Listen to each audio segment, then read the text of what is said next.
There's a guy named Owen, 28 years old, just accepted his first professional job offer. The offer came in at $67,000.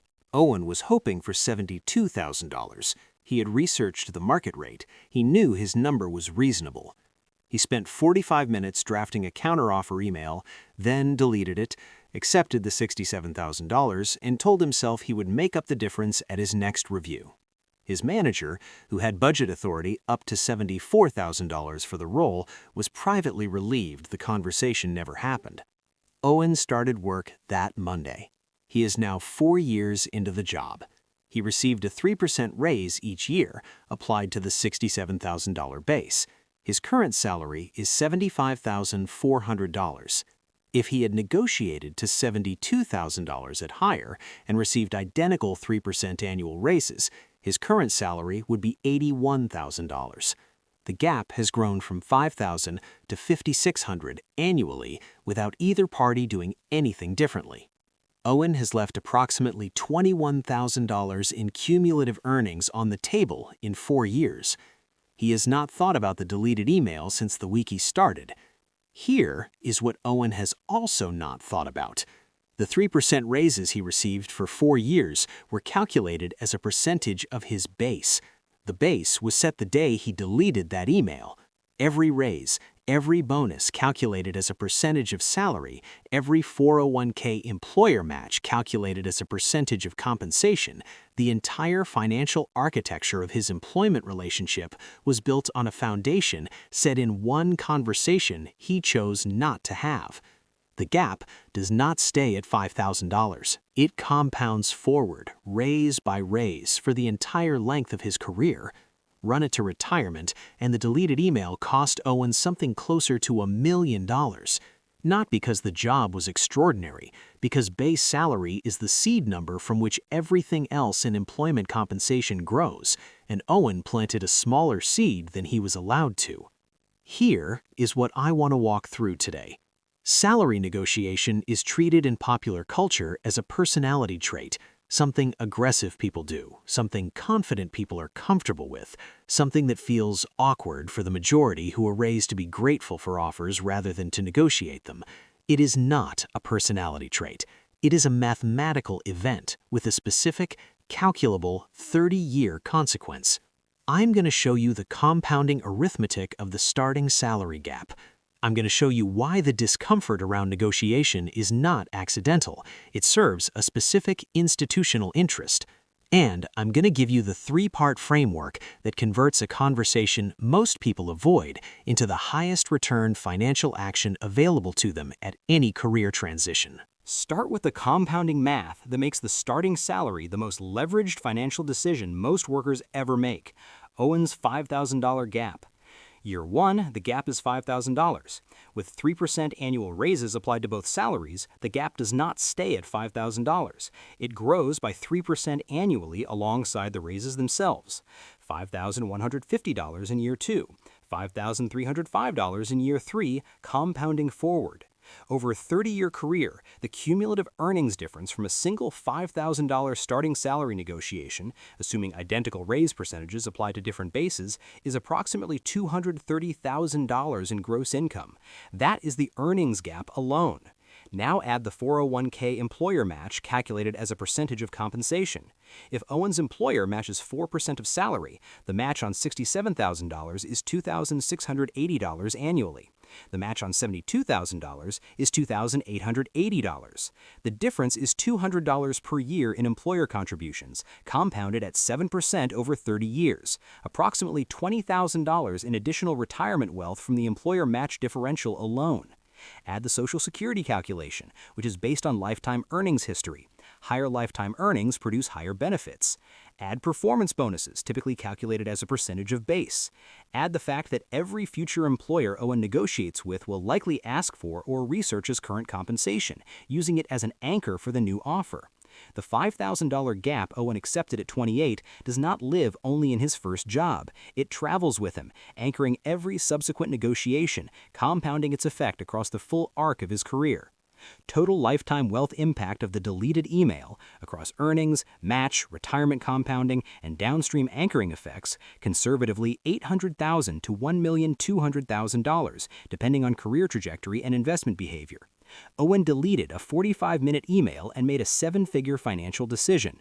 He just did not know that was what he was doing. Here's the historical parallel that makes the institutional dimension of this clear.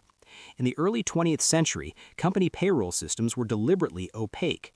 Workers at the same factory doing identical work were paid different wages, and those wages were considered private. Discussing them with coworkers was grounds for termination in many facilities.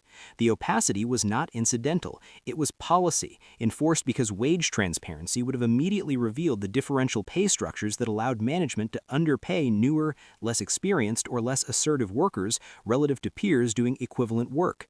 The National Labor Relations Act of 1935 made it illegal for most private employers to prohibit workers from discussing wages with coworkers.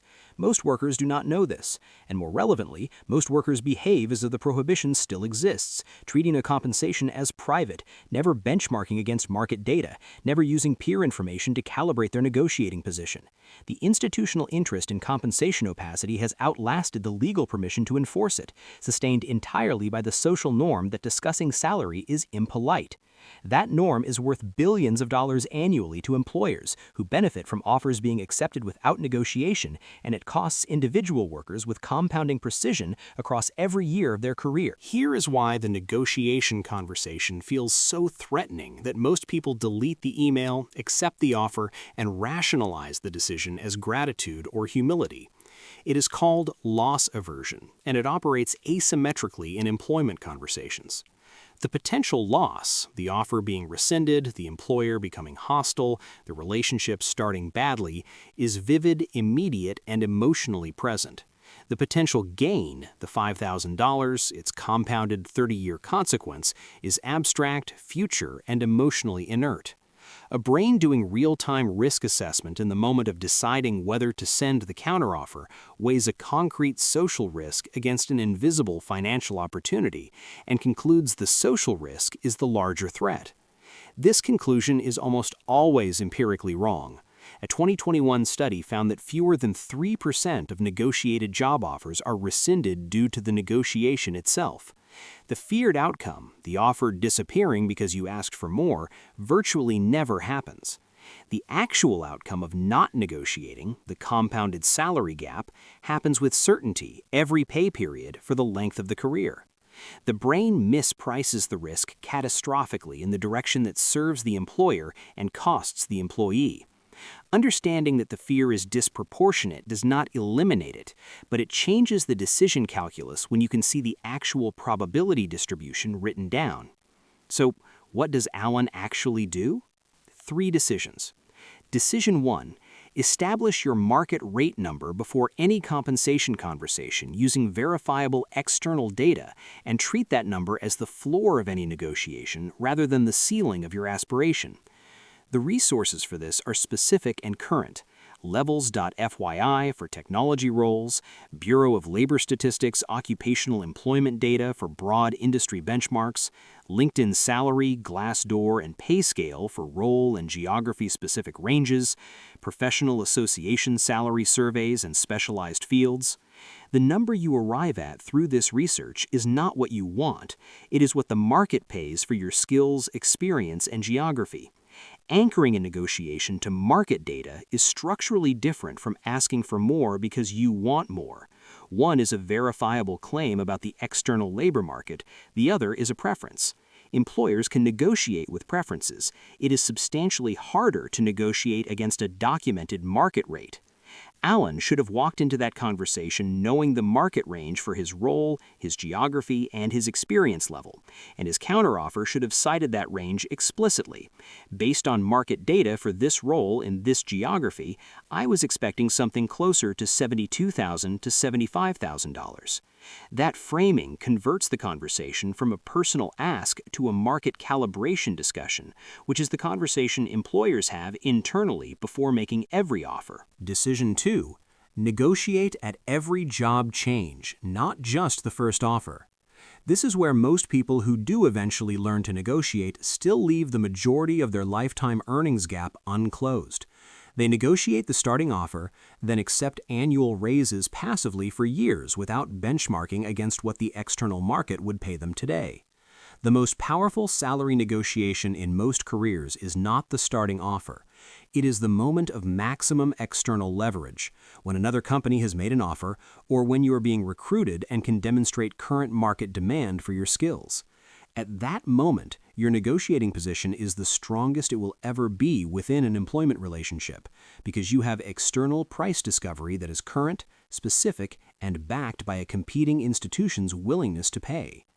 Using that leverage, either to move to the higher offer or to have an honest compensation conversation with your current employer, is the mechanism by which the salary hanker gets reset upward rather than drifting forward, compounding a gap from year 28. People who renegotiate at career transitions every 3 to 5 years, benchmarking against external market offers each time, build lifetime earnings trajectories that diverge dramatically from people who take annual raises passively and stay within a single employer's internal compensation structure for decades. Decision 3. Calculate the actual 30-year consequence of any specific compensation gap before accepting an offer, and use that number as motivational infrastructure for the conversation. This is the decision that converts abstract understanding into behavioral change. Before Owen's next job offer arrives, he should build a simple model. The offered salary, compounded at his expected annual raise rate for 30 years. The negotiated salary, market rate, compounded identically. The difference in cumulative earnings, the difference in 401k match, the difference in invested retirement wealth at 7% compounding, the total.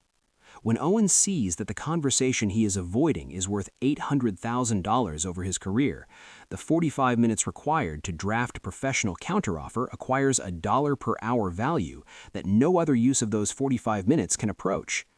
The discomfort of the conversation does not go away, but it competes with a number large enough to override it, rather than with an abstract awareness that negotiating is probably a good idea in general. Here is the final number that closes the argument. There are approximately 160 million people in the American workforce. Research consistently shows that somewhere between 55 and 60% of workers accept the first compensation offer they receive without negotiation. The average employment duration at a single company is currently 4.1 years, meaning most workers have multiple negotiation opportunities across their careers. If the average unnegotiated gap is $5,000 at each career transition, and the average worker has 5 to 7 career transitions, and each gap compounds forward as described, the total lifetime wealth transfer from workers to employers through declined negotiations is a number so large it is difficult to state without sounding hyperbolic. It is not hyperbolic, it is arithmetic, and it flows in one direction specifically because the social norm against discussing and negotiating compensation was useful to the institutions who benefit from it, and because no one with institutional reach has sufficient financial incentive to correct it. Owen is not timid. He is not underpaid because he lacks ambition. He is underpaid because he was handed a social script. Be grateful, do not push, prove yourself first and the money will follow, that serves his employer's interest in setting compensation at the lowest accepted number, and he followed the script because everyone around him was following the same one. The script is not neutral, it has a price. The price compounds, and it is paid invisibly from every paycheck Owen will ever receive from the seed number set the day he deleted the email. The conversation takes 45 minutes. The number it protects takes 30 years to build. Most people never connect those two facts before they clip send on the acceptance. Subscribe if this reframed a conversation you have been avoiding. Drop a comment with the last offer you accepted without negotiating and the number you actually wanted. The difference, compounded at 3% annually for your remaining working years, is the real cost of the silence. Most people have never written that number down. Now you have the formula to find it.